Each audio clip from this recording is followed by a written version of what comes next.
Welcome to the ESPN College Game Day podcast. I'm Dan Wetzel with Pete Thamel. Reese Davis is hosting the actual show right now, so he's a little busy. Although, did he big time us? Two jobs. You think he big two time? Jobs at once? What is he, slacking now? Can't you hop in during the breaks, Reese? He's only on the TV 24 hours He's probably a too day. busy from grilling Hunter Yurachek. Yeah, he told Hunter Yurachek he couldn't handle the truth at one point. I saw that. Yeah, Reese was getting who's that? Mike Wallace on 60 Minutes, the old 60 Minutes. He was getting very like, well, you said. I liked it. Fired up, Reese Davis. Yeah, no, it's good. It's good. Pete, Reese channels the passion of his constituencies. Yeah. Yes, he does. He does. And Yurachek, a lot of heat. The guy volunteered to be the replacement committee chair, and he may be regretting that maneuver. I don't know. But the creamed corn at the Gaylord Hotel down in Grapevine, Texas is renowned. So maybe they let Hunter hit the mini bar more if that's his choice. That's how I would do it. That's if I'm ever on this committee. Mini bar bill. Wasn't it jalapeno cream corn? Wasn't that the old jalapeno cream corn? Yes. Corn. Very famous jalapeno cream corn. Yes. Yeah. Anyway, they picked this. It was much consternation. In the end, Notre Dame is out. Miami and Alabama are in. Hunter, our spokesperson, said it came down to Miami versus Notre Dame. You and I both said last week it'd be really hard to make the case that you should pick Notre Dame over Miami, whereas Miami defeated Notre Dame this season. Looks like the committee came around on that. Your thoughts on that decision? We're going to get to all of it, by the way, including how good this is. I guess the macro is this was the least controversial and axis shifting of all the decisions. And my thought on that specific decision, which is what this obviously boils down to, because they've slid in, obviously, Alabama at 9, right? So it was the bait for 10. Was you think Hunter had a hard time articulating himself, the last couple of weeks? Imagine trotting him up there to articulate head to head, not being, the dominant qualifying metric. And I think the committee erred on common sense. I'm sure we'll get into this later, Dan, but the common sense here, and Kirk Herbstreit mentioned it on Game Day. He mentioned it again on the ESPN broadcast today. Like, the frequency of these shows made today a lot harder. Because it just ties everybody up in pretzel logic, and you get caught. It's like going to the witness stand 6 times in a trial. Eventually, the lawyers are going to catch you in your own words, and that is what is some of the fallout is happening for Hunter here. Who I don't know, does Arkansas play a return game against Notre Dame? Because that would not be good for that would not be good for old Hunter. That's all right. Hunter is the Arkansas AD, and if you think Notre Dame beat the living tarnation out of yes, they got their coach fired last year. Maybe that was it. Is that can we come up with a conspiracy? Was that it? Maybe that's the conspiracy. I don't think so, Dan. There's no conspiracy. Yeah. What do you think, Dan? One interesting point that Reese did get Hunter to say is he talked about, I think he even said he implored everybody on the committee to re-watch the Miami Notre Dame game. Yes. And I hadn't, I'm not going to put that much effort into something. Let's not kid ourselves. I'm going to get extra pay to rewatch a game. But I did previously go through the little highlight thing that's on conveniently on ESPN.com. Oh, and Miami, you forgot about Miami dominating both lines. And probably the discussion we had on this podcast was oh, wow, Miami. I remember being really high on Miami's offensive and defensive lines and Cristobal building through that and how dominant it was. And if there's one thing when you get those coaches into a room and you're going to do eye test, and Notre Dame's eye test is incredible, but they're going to love line play. They're going to love who dominated the offensive defensive line. And so in that game, I think especially if you rewatch it and you look, I think Notre Dame had a better case to say, look, the A&M loss was kind of a fluke. We dropped the extra point, that whole thing. We gave up a late touchdown, then the Miami game, and I think that just sort of fell apart on them. You could see this coming. I think the problem was, as you said, we're going along week on, week out, and everyone's saying, how the heck is Miami behind Notre Dame? and the committee does box themselves in. Well, they got out of the box today, but by doing so, it creates a huge deflating for Notre Dame. And that becomes the controversy because they went from in to out when really nothing happened. This is a mock draft. And I've been on this point for a long time, including before I went to ESPN. And a lot of people said when I got to ESPN, I would continue to, would I stand up for getting rid of this weekly rankings, because it does make the network money, I'm sure, or whatever it is. The business thing is, I have absolutely no idea, but I just think neither do I, terrible. but yeah, they put it on. So yeah, and I enjoy the show. Yeah. And I love the content and I love arguing about it. But if I'm running the playoff, that isn't what I'm doing. And to hear Kirk Herbstreit kind of go to that level now, I wonder, because it just puts so much pressure on him. And even I would even go so far as, if you're Texas and you're saying, how did, we're just out, maybe we should have gotten consideration over an Oklahoma. Why is Oklahoma just in? Well, I think if you had reset the whole thing, maybe they aren't. Maybe it's a different discussion. I don't know. I'm not arguing that. I'm not arguing that point, but there should be an open debate. BYU's making the whole point. Well, look, we have better metrics and all that. If we're going to ignore the conference championship game the way we did with Alabama, why are we punishing us for that loss? All of those things have a good say, but the problem is we knew the rankings going in. So now there's this flop. It looks like they fixed it. What are the, what were the rationale? Why did every conference championship game loser drop except Alabama? I mean, most of them dropped one spot, but that's what people are saying. All these different things that are really just self-inflicted, just walking into a punch that you don't need to do, let alone everybody sitting around going, man, that Hunter Yurachek is terrible. He's terrible at describing things. I thought he was actually better today at describing things than he was. Yeah. He was better. He was better on message, but I think the show, again, these weekly rankings are not helpful for the sport. Well, what's interesting, Dan, is, and again, this is where you lose the trust of the public. Last year, Ward Manuel was like, yeah, if you're out, you're out. You're not going to move up for not playing, and he was very, clear about that. And that was the prerogative of that committee and his prerogative as committee chair. So it's not a criticism of that, but there have been past times like Ohio State in the first iteration of this. And then obviously Miami this year, where if you're out, doesn't mean you're out, even if you don't play. So that's where, that's where I think, well, Ohio State jumped after playing, but they jumped teams that didn't play. Whereas Miami didn't play and Notre Dame didn't play, and they flip-flopped them. So those other two played too. There is. They did play that. They were talking 2014. Play? Yeah, they both. Yeah, but they weren't in a conference championship game. It goes back to a whole thing. Got it. That's right. But they were playing a 12, but they didn't have the data point. Yeah, somehow, as an aside, TCU won like 55-3. They beat Iowa State. And that's right. Spots. Yes. Okay. And I was like, okay, this thing is whatever. I don't know how you win 55-3 and drop, but they did. And Ohio State went on to win the title. So Alabama's gotten into this playoff because of, in 2017, they lost to Auburn and then got back in. So it's a whole nother point, but go back to your point, if you remember it.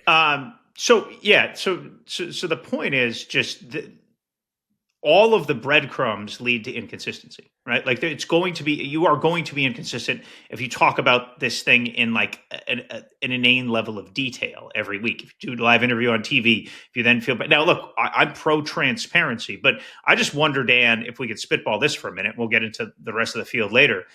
Is there a way to do two of these? Right? Like the NCAA does a good one for men's basketball and women's basketball. They say, early February, hey, these are our 16 and these are our early seed for the tournament, kind of like gin up interest, get people going, give people some, but they don't do it and then defend it every week. And is there a happy medium where there's a couple week cushion here? You get what the committee's looking for as general tenets, but don't pin yourself in a corner. Because it just feels like there's been a lot of pretzel logic the past few years. There probably is, if it's even needed. I mean, I just think that college basketball is fighting for attention. College football is the second most popular sport in this country. And I think if you're running college sports, and they always talk about how, we don't have a commissioner, no one's in charge. And usually that usually is not, it doesn't bode for much, because it usually just means we want our guy to say what we want is best. Like, it's usually followed by, if we only had Nick Saban, then he would follow my plan, and that would be good for, okay. But one of the problems we have is everyone is highly emotionally invested in this. And so you have the commissioners who are in charge. Each one is either outraged or happy. And so however this was going to swing today, someone was going to, if Alabama was out, the SEC was going to be very angry. If Miami was out, the ACC was going to be very angry, and Duke out. Notre Dame is out. Notre Dame can be angry. Politically, people don't, sorry, Notre Dame, but no one really cares. You don't have you're like a small state senator, right? You're not really representing a lot. You're just representing yourself. So they're upset, and I get it. I totally get why. I think Notre Dame, I thought Notre Dame was one of the 6 teams that could win the title, and they're not in it. But sure, that's where were they 4th in the betting odds going into today? Something like that? They were favored over. Yeah. I think on a neutral field, they're favored over everybody but Ohio State, Indiana, and Georgia. And they weren't, they were close. So, but we'll get to that. But what you have is this whole bit of like a commissioner or some neutral people, truly neutral, sit back. Like I look back and go, all right, we had a controversy here. Like, a 12-team playoff is going to have a controversy. The reason you have a selection committee is because every year, whether you have 4, 12, 24, 48, whatever, unless you let everybody in, like UMass is in at 136, unless we do that, and then you still got to seed them. Yeah, well, some high schools do that. Some high school states just gave up, and they're just like, everybody's in. I don't care. You're 0-12. Go play. You would have something stupid like that, but you'd still have to seed them. You need a committee to sit there, and I've said this repeatedly, who make a call at the end on a tough decision. Yeah.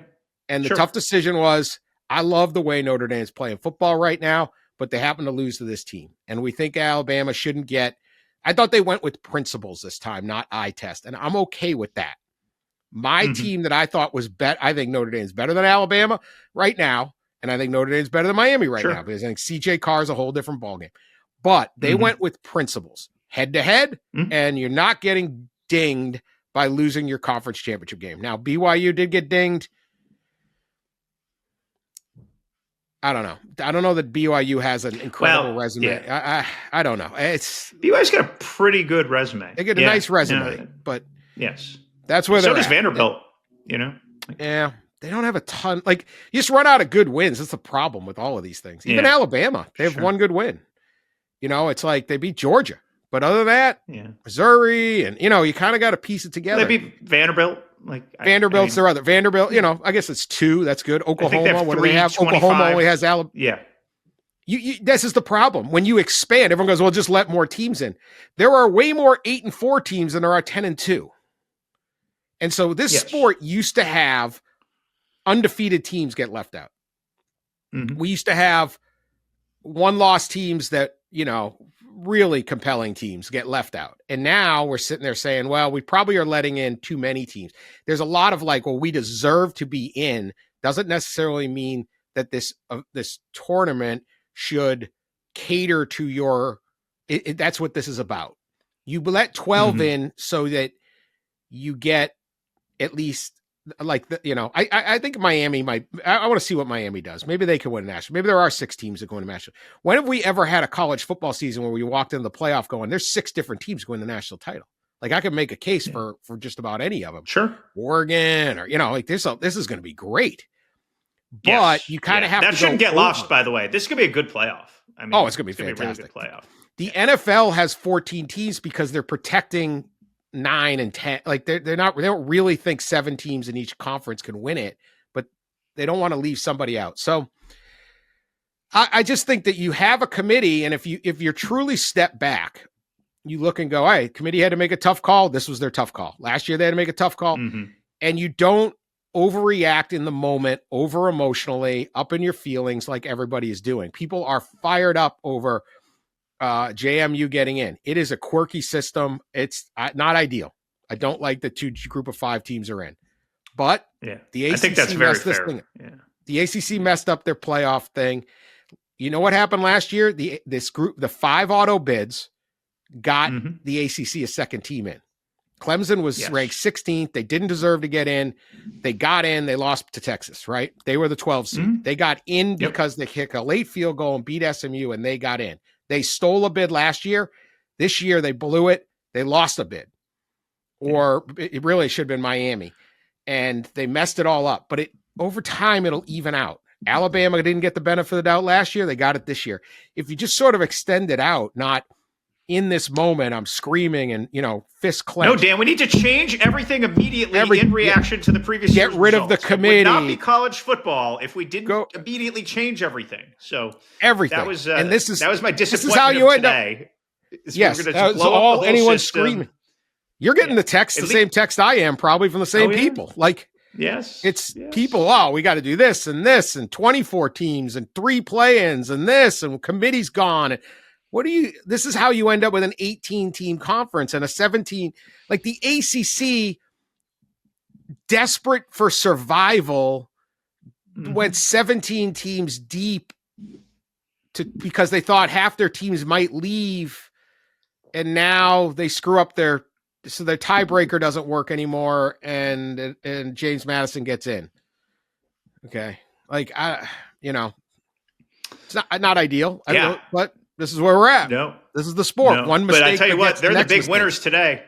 They're the big winners today with Miami flipping in, because it would have been a dark year in the ACC if they did not make it. It would have been a dark year. And I think that was my first thought when I saw that Miami logo flip up. I was like, they are deep exhales in Charlotte, and that poor math quant who wrote up the tiebreaker. But how do you write up a tiebreaker I asked somebody that yesterday, not in the ACC. I said, were their tiebreaker, variables really bad or unlucky? And I've never written a tiebreaker rule, Dan. You and I didn't take a lot of math classes in college, so I'm not going to sit here and pretend I can easily define what to do with a 17-team league and the myriad variables that would come with it. But it ended up wrong. So it's going to get switched. Nobody's told me that, but that will be one of the reactions off this, is the ACC will somehow, gather together to make sure their best team isn't left out of the Pete, nobody has ever written a tiebreaker for a 17-team league with there's no doesn't exist. Yeah. No, I was going to say, this year really illuminated these big disparate leagues and how they're really just unaffiliated with each other. If you look at who Texas A&M played all year in the SEC, and then you look at some of the breakdowns of these ACC league schedules, it's hard to sometimes compare teams in the leagues. Never mind outside the leagues, right? Because they're just so big, so unwieldy. And again, this all comes down to conference realignment. It all comes down to TV money, and it's just a byproduct and a symptom of where we are. And I actually think it was originally 6 champions, highest ranked 6 conference champions in the original playoff. This playoff would have worked a lot. This 12-team playoff would have worked a lot better if the Pac-12 had not been cannibalized. I just think it just would have all made a lot more sense. And now it's going to be a tricky wicket to push through with 4 conferences all spread out, fewer crossover data points. It's just hard. No, these conference realignment is the original sin. It's caused so much problems over the last 20 years. And, it's really has not worked for anybody. The SEC it works best for. But that's it. Everyone else is weaker, less together, play each other less often. They marginally have more money, but they're all broke. Didn't solve the problems that they were claiming they would solve. One of the most amazing things covering conference realignment, you did it too, Pete, was when the Big Ten added Oregon and Washington, that decision was made overnight. It was probably not going to happen. Then it did. Just on a snap of a finger. All right, let's do it. And for half price too, by the way. For half price, yeah. It's just let's just do it. Whatever. And it's these huge monumental decisions happen, and this is where you're at. There's no way to get that genie back in the bottle. The Big Ten has waged a war of aggression for 20 years on college athletics, and it's not better for it because of it. Neither the college athletics nor the Big Ten. But don't worry, they'll have another plan. Trust me. They'll tell next time their plan is going to be great. Let's just talk quickly about Notre Dame. What do you say to the Irish right now? Pete Vivacqua told Yahoo that it was an absolute joke. What happened, and overwhelming shock and sadness. So they are. It's interesting. I understand it all, and I get where it is, but that was the least thorny decision. Now, one of the interesting things about Hunter having everybody watch Miami Notre Dame again is that you could actually really take that to see how much better Notre Dame has gotten from that point too, right? CJ Carr. I mean, think about how much better Julian Sand got from the Texas game to the end of the regular season. So there was there's just a huge, growth from Notre Dame to that point. So, but yeah, I think, I there's no conspiracies here. I just think it came down to head. It wasn't like Notre Dame's metrics were wildly better than Miami's. They were fairly equal. So to me, that makes the most common sense. For it to happen. I think you can both agree with the committee decision made and think that Notre Dame is probably a better team right now. I don't know if that maybe is flawed logic by me, but that's yeah. Like it just they totally agree. They really came on and played much better as the as the year went on. I think you either win your conference or you're in a conference, or you get into this street fight of the at-large bid, and anything can go. Yeah. If winning your conference is your path in, if you're taking on a professional boxer under the rules of a boxing, you will lose 100 out of 100 times. I would lose 100 times at a street fight also, but someone tougher than me in a 7-way fight in the middle of the street, who knows? All sorts of criteria come up, things happen, choices are made, not fair. And that's it. If you get into that pit, that cauldron of at-large, particularly if you're at the back end of the at-large pool, you are now susceptible to whatever, the whims of a committee. And so win your conference, or for Notre Dame's case, get in one. Now, Notre Dame sees incredible value in not being in a conference. They're able to schedule nationally. They're able to recruit nationally. Marcus Freeman has put together an incredible program. They have maybe their best recruiting class in the Rivals era of like ranking these things they've ever had coming in. It works for Notre Dame. They are fiercely independent. This is the downside. You are always in that fight. And sometimes you're going to win and sometimes you're going to lose. And on this one, they lost. And because it was I like criteria better than eye test, because I think the eye test is who knows. So tough loss for Notre Dame. I think they had their hopes up because of these committee rankings, but until the cake is baked, it's not baked. Yeah. No, this will sting for a while there, and I can empathize with the outrage that's inevitably going to come from South Bend about this. But there was not an easy decision here. You know what I mean, Dan? Like there was when you lined it all up, like they chose to go with don't drop with a poor for Alabama. Don't drop for a poor conference title game, and there is some pretzel logic there too. And then they went to head. So it was definitely, I think, the path of least resistance for the committee. Yeah, I don't know how much that matters to them. There was all this stuff like, well, they have to do this or they're going to end conference championship. That should not be in their thinking. We asked in the pod a week ago, how much longer do you think conference championship games have? Do you think this, even though Alabama made it and weren't docked per se by their performance, I do think it just sort of epitomizes like there's just not much there. Like there's just look, winning conference championship is great. Kirby Smart is clearly emotional, but do you think this expedites the end of conference championships? Because it just feels like it's going to come at some point. I think it should. I mean, nothing yesterday was or Saturday, whenever you listen to this, nothing happened. I mean, Ohio State lost the 1 seed, and now they're 2, and they're on Georgia's side of the bracket. We'll get to that. It's a great game. Alabama got I thought it was, I wouldn't say it's a no-show, but it wasn't very impressive of a show. Coming off another unimpressive show, which for some reason the committee loved, the 5-7 victory. That 17-0 lead they took it. Best first half lead anyone's ever had in playoff committee history. That moved them up. But Alabama doesn't move. BYU does. They get beat soundly though. And the only thing I would have said about Alabama and BYU being out is like, you did nothing yesterday to show like, yeah, we're really a contender here.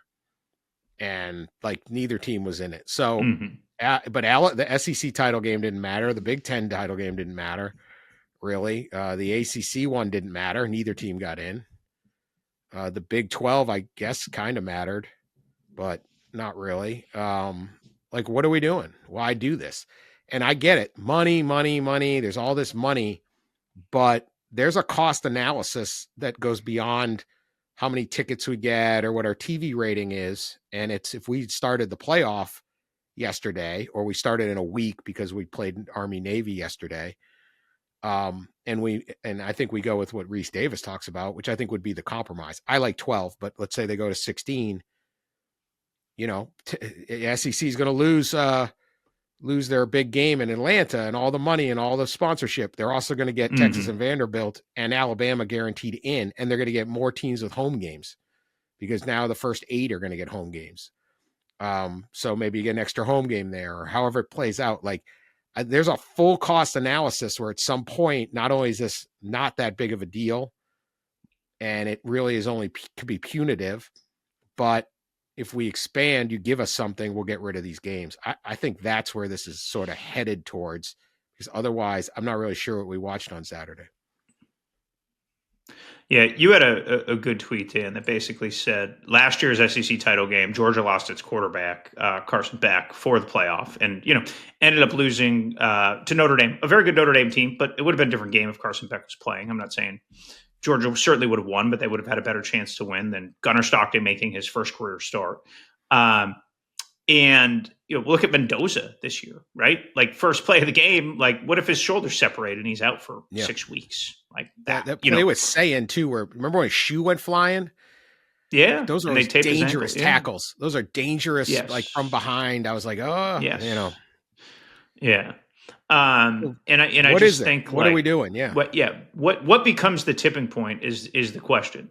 I think Alabama, if they had been left out, would have expedited a tipping point here, right? Like, there was even there was a quote that Greg Sankey had to Marty and McGee this week. The quote that got a lot of attention in his interview was when he said there should be 7 teams in, and everybody kind of there's a lot of internet snark, as there are in these types of things. But he said, quote, "The committee's charge is not to evaluate whether conference championship games should occur or not."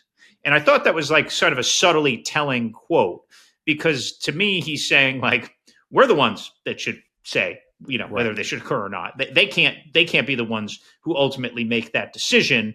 And I think that portended more conversation about whether they should occur or not. Someone pulled me aside in Atlanta and said, would this game have more juice if it was Vanderbilt and Texas playing for a bid? And the answer is, yeah, it would. Yeah. It would. Veteran folks inside that stadium told me, look, it was a great game. The fans loved it. They were into it. But they said it's a lot less buzz than like, an old Georgia Alabama game with a playoff bid online. It just is. It's just you can't recreate urgency and desperation. And that's what elimination games come with. And that was clearly not an elimination game. Imagine if Kalen had punted. And that was the other part of your tweet. You said keep the score close. Yes. Which had to cross his mind, right? I don't know. It should have. Let's put it that way. I tweeted that out. I said he needed to punt for the playoff. You need to go for it to actually try to win the game. Yes. But this is where we're at. And I think the SEC, I would, and I'm sure they should, and all the conferences should take a real look at, do a real analysis of these conference games. What are they worth? And do it under the principle. You could see the tidal wave hit. It just didn't. It was coming and it didn't quite hit. So now you got to look and say, is our seawall high enough? Like, is this worth it? Should we move the house? Because this is going to happen. So start now and try to make a decision of like, and we need to unwind these. Let's do this. All these different things. The only two games that had Indiana, Ohio State had a ton of excitement because of the unique nature of it was this awesome game. Yeah. It was the third 1-2 matchup in the history of the Big Ten, which was kind of crazy. Or fourth, maybe the fourth, which I thought there'd be more Michigan, Ohio State ones. But there were not. It was like two Iowa ones, an Iowa Michigan one, and then one way back, and then there was an Ohio State Michigan the year that Bo Schembecker passed away down in Columbus. The year Bo all those recent, all the recent ones have been 1-3 or whatever. And then just the nature of Indiana being Indiana and this thing, and then the most exciting unbelievable game was, story. Yeah, we'll get to that, and we'll get to Indiana gets its flowers because my goodness, number 1 seed Indiana Hoosiers, crazy sentence. The other one was the Virginia Duke game was bonkers because there was something at stake. Oh man, yes. Right. So that was as ridiculous as that game was, and a 5-loss team, and Virginia, you got your big moment, and you just we're just not going to do it. But it was a thrilling game because and then they you're came like, back. what is? Yeah. Oh yeah, they come back, they get to overtime, they don't go for 2, then they go to overtime, and then James Madison, 2 Virginia schools, like James Madison's like, I don't think most of the kids at James Madison love the University of Virginia kids too much. I don't know. But they get in and Virginia's out, and the whole thing, Duke's in it. The whole thing was great because there was stakes, and there's no stakes on these other games. If you're going to declare that you can't get knocked down you can lose a conference title game by as many points as you want, not get knocked down unless you're BYU. Then what's the point of playing? Like, what are we doing? Why do I watch? Yeah. And look, the Ohio State Indiana game is going to rate like a monster, right? Because it was 1 versus 2. The Indiana story, captivated, and it's going to, it's going to do that. The interesting thing in trying to recalibrate the end of the season here, Dan, is look, these are business decisions. All these weird ways we've gone have been driven by money and in media contracts, right? And so the Big Ten title game. I mean, wasn't there a headline from maybe John Orand that NBC was trying to sell off their one Big Ten title game for $70 million? Is that right? Yeah. Did you see that last week? I think it was John Orand. So recently, so that's like, yes, that was in the last week or so. And it was very good reporting, and it was an eye-popping number for that game because let's just say it's that you have to replace that product, ticket sales, that they don't get $70 million a year, but that's just sort of like an approximation of what the value of one of those games could be. But you have to take that value out of a media contract. I don't know if 3 quarterfinal games get you to $70 million.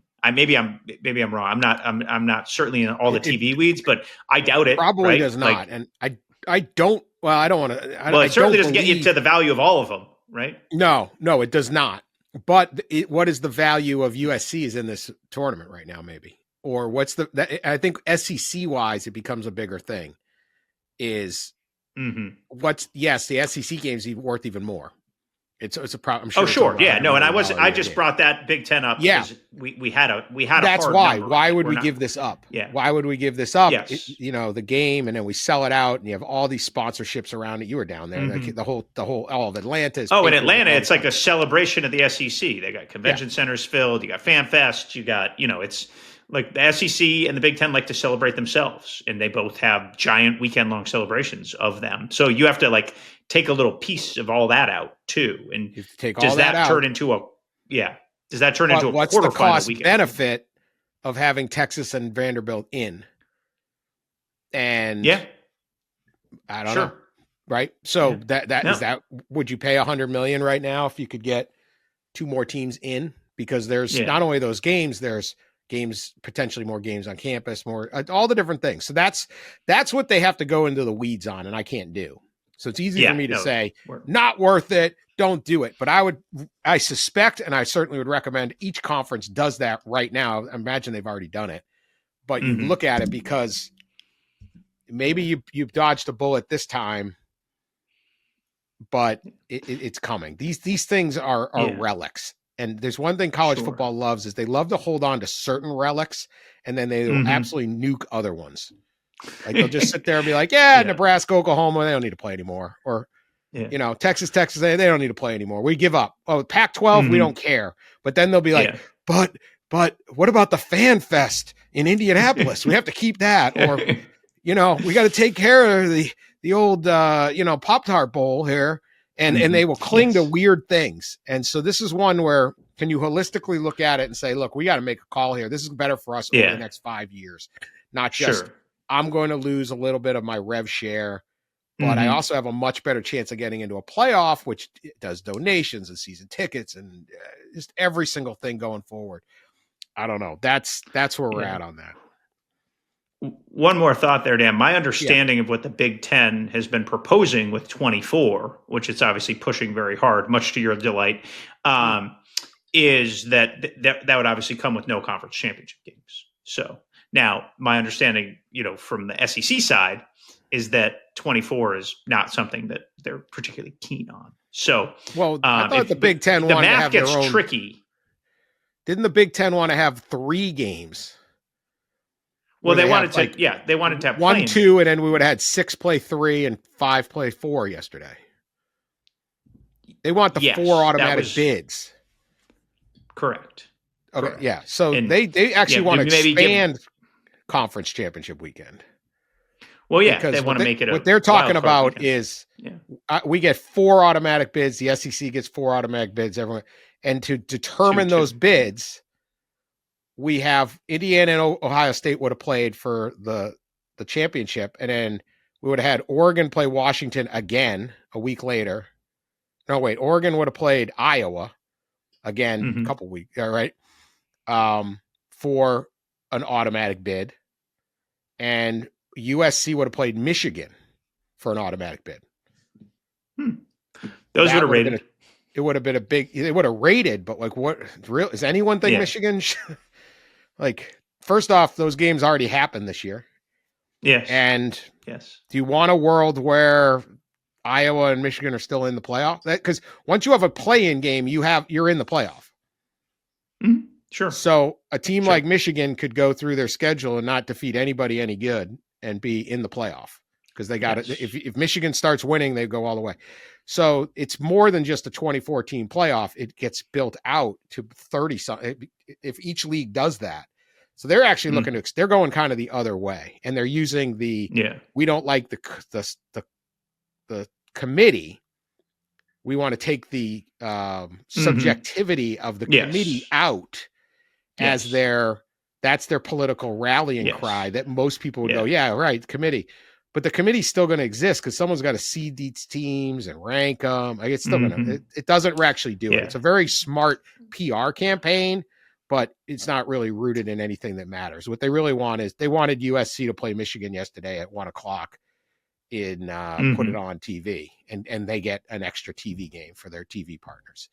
And for me, that's just not really worth it to completely decimate the way the sport is run, and regular season matchups just don't really matter. Yeah. Well, you're going to remember Steve Sarkisian's rallying cry after Texas beat Texas A&M about, he believes, and probably rightfully so, that the Ohio State game cost them a chance at CFP. And if they had played UTEP, they would have, they would have Texas Southerners, Oh, did they play UTEP this year? Twice? I could play them twice. If they played yourself UTEP again. To El Paso, Sarkisian. Yes. Yeah. Sun Bowl, you don't want that smoke. Yeah. You play a road game to impress the committee. But your point is taken. Yeah. You also lose all the publicity. You lose a big home game. I mean, Miami's in because they played a good game. That's a lot of. There's a lot of posturing, and sounds like a governor saying we're not going to give out any more $100 million contracts, and everyone going, that's right, that's good point. And then they give out $100 million contract. Yeah. Like nobody disagrees that like paying Brian Kelly $53 million, that's ridiculous. We shouldn't be doing that. Everyone like 98% agreement. And then of course you still got to do it. So that's whatever. You're playing those games. Yeah. So what are we looking forward to in the playoff, Dan? We've complained enough. I think we have. And I think it's a good playoff and a good field. I agreed with McElroy's contention that I would have put A&M above Ole Miss, not because of any of the Lane coaching drama. I just think A&M had a better resume than Ole Miss.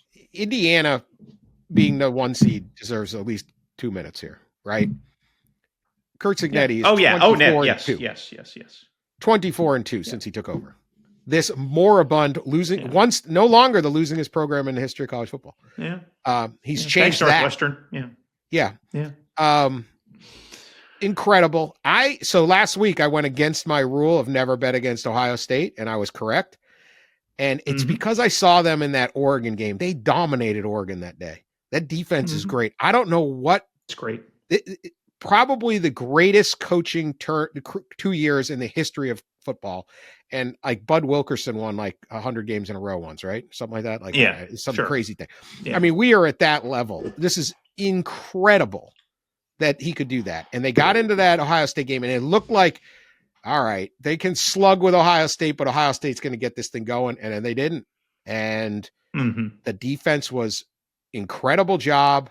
They gutted out the 13, win the game. Huge, emotional, fantastic night for Hoosier fans. This is your number 1 seed. They beat number 3. They beat number 5. And who else they beat? They beat someone else in this thing. Maybe not, but whatever. They are clearly the number 1 team. And I just think, Indiana, I don't know whether they're favorites. I'm guessing they're not the betting favorites. I'm getting the public will still probably not quite be all bought in, but unbelievable job by the Indiana Hoosiers. Just unfathomable that this would happen. Yeah. And in all my years doing this, there's no more improbable story than Indiana's meteoric rise under Curt Cignetti.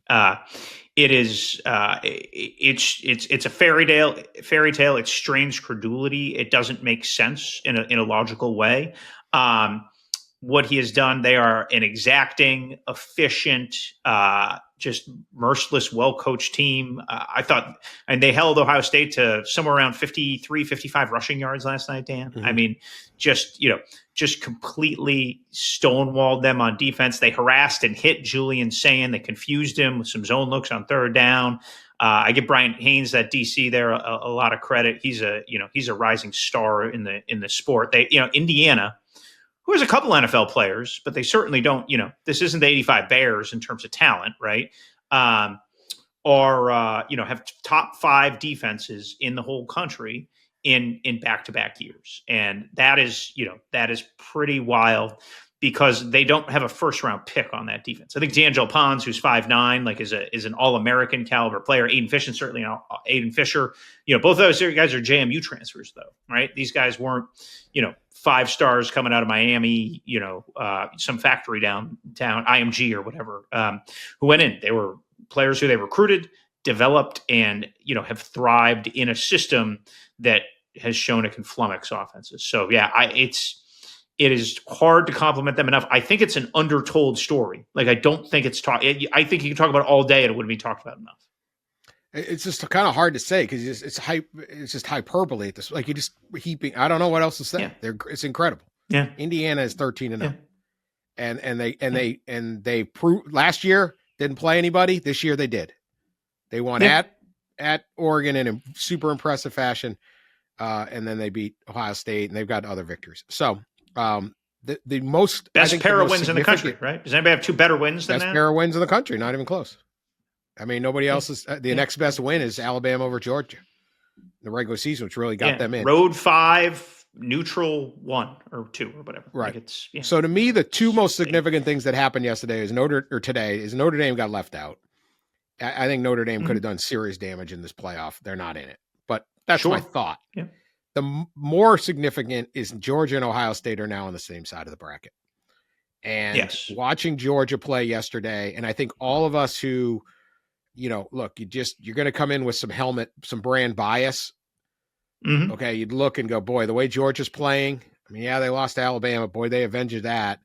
and the way Ohio State has played, and the talent level on both of these rosters, that is significant. They're going to have to go through each other to get to the title game. That side of the bracket now is extremely competitive, in a way, because like everyone else on that side, if you were getting seeded later, you're like, oh man, make me an 8-9, make me I don't want to have to either deal with Ohio State or Georgia, or if I get through Ohio State, I got to play Georgia.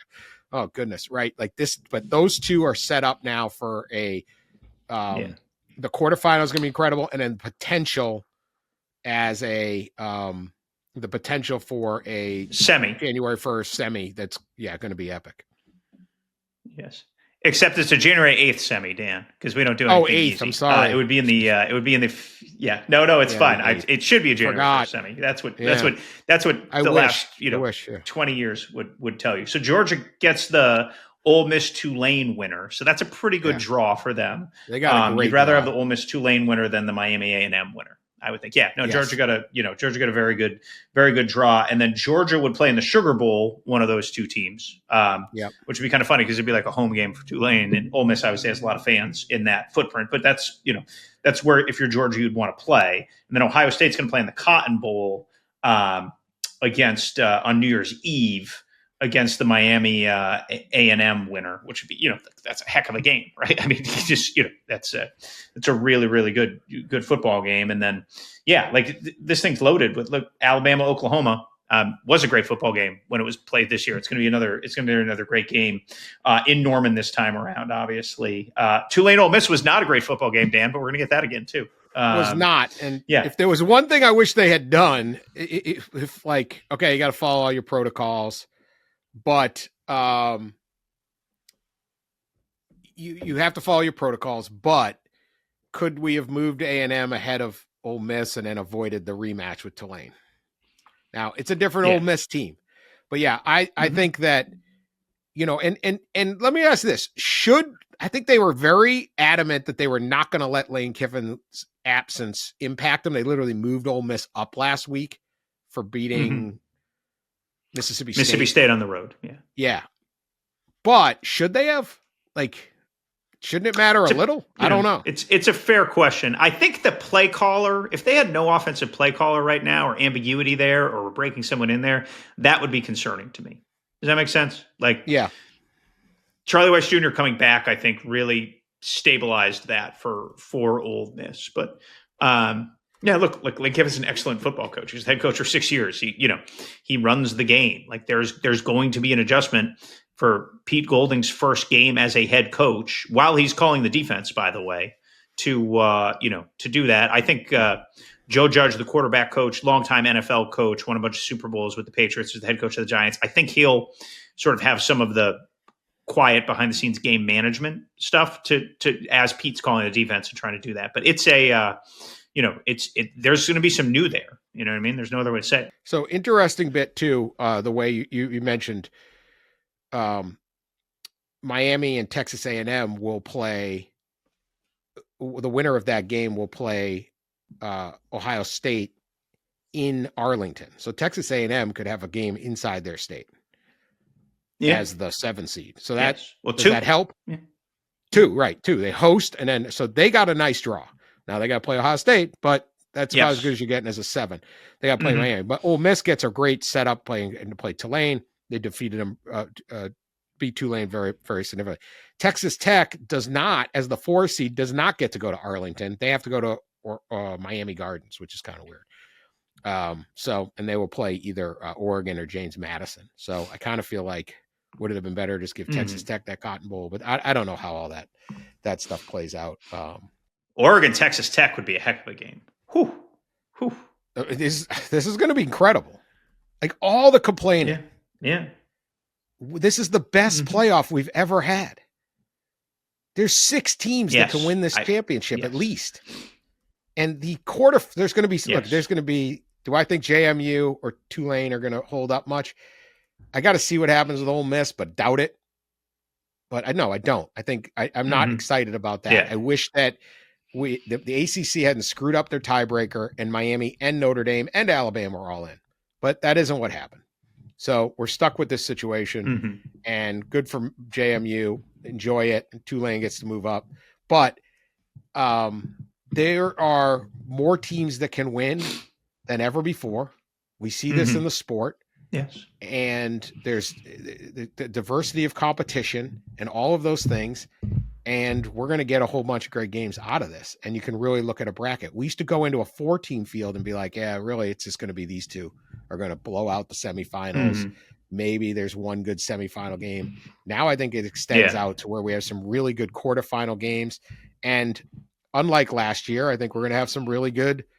I mean, Alabama, Oklahoma was a terrific game. That game on a Friday night in Norman, that is going to be fantastic. The A&M Miami game is going to be great. And I think those two games are going to be terrific. And then all 4 of the quarters are going to be really interesting. Yeah. I think it's worth noting too here, Dan, as you've been a huge voice in this notion of NIL opening up the sport, right?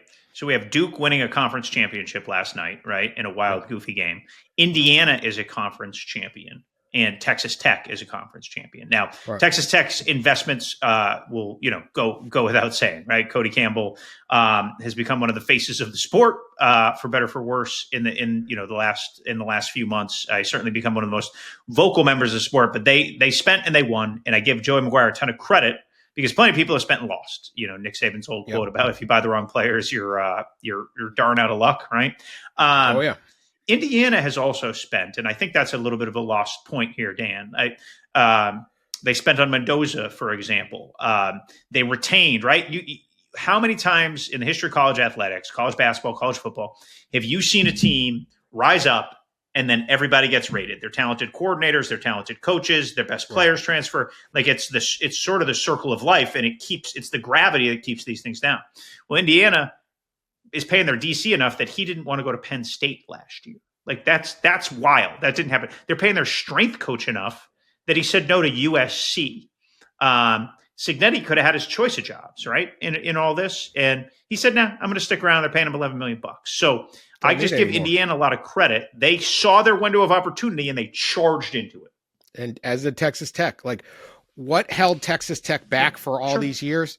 Lubbock is too far from the population centers of the country. It just if you were a great player in Houston and you'd have to drive by like 6 other schools before you got to Texas Tech. Like it's just proximity to talent. How much did we invest 50 years ago? How good were we when your grandfather was around? Brand, all those things no longer matter. Investing, getting the right guy, spending the right money, the active dollar of spending it on players and coaches means more than the passive dollar of we have the best weight room. And it's completely changed the sport for the better. And they can complain at Congress. They're wrong. This is better. They can argue in front of the Supreme Court that this is going to ruin the sport. It didn't. It made it better. They can say it's not fair and we're going to come up with these rules. The deregulation has helped this sport dramatically, and everyone's got a chance. And it is Indiana. And I don't know if you saw this as a totally side thing, but like Michigan State just got a donation of $400 million into their facilities, mainly football. And it's not just facilities and paying players. It's $100 million seed to create this entire operation that'll make additional money for Spartans. And Michigan State's sitting there saying, because I've always said this about a school like Michigan State, why not you? Why do you have to take a back seat to Ohio State and Michigan? Well, they've always been good. That's fine. But maybe now in the future, and I get granted, I'm talking about a team that won like one Big Ten game last year, but they're sitting there saying, hey, if we do this, we can be good too. Everybody can be good. Everyone's got a chance now. And that's why I'm glad all the lobbying in Congress has fell apart. Like, what were you guys you're arguing things that are not factually true from 3 years ago. All your predictions were wrong. All your predictions on competitive balance, all the predictions were wrong, which is why I'm wary of whatever they come up with next. Well, I think that's a good coda for us, Dan, here to I think that is. Be wary to bring us on guard. Yes, great be wary. Playoff coming. Yeah, we've covered some ground here. All right, I'm excited, man. I'm unofficial. Really don't have to hold you to it. Who wins? Who wins it all? This isn't really our thing. We're not really good pickers. That's Georgia. I think Georgia wins the whole thing. I'm going to say Georgia. Man, I'm leaning towards Ohio State. And I don't know. I'm a little nervous about this offense. Little nervous. I know, of all things. Can they run the ball? Is Sayan ready for that step? But the O-line had been really good until last night. But until they played somebody really good. That's my my thing with Ohio. The Big Ten schedule was so bad. And that's why you're wary. Like, I think Notre Dame was tremendous, but what if they weren't tremendous when they played Miami? We'll see. Anyway, I think we got a great field. I think the controversy is a feature, not a bug. And I think this next, what is it? It's more than a month, 6 weeks, 6-week playoff is going to be fantastic. And you can, continue to hear it all here. And remember, it's V Week at ESPN when we partner with the V Foundation to highlight the urgent need for cancer research. This is game-changing research that helps save lives. If you're able, give now at v.org/donate, v.org/donate. 100% of the donations, 100% go to cancer research. And remember to download us and listen wherever you get our podcasts. We will be back later this week. Talk to you then.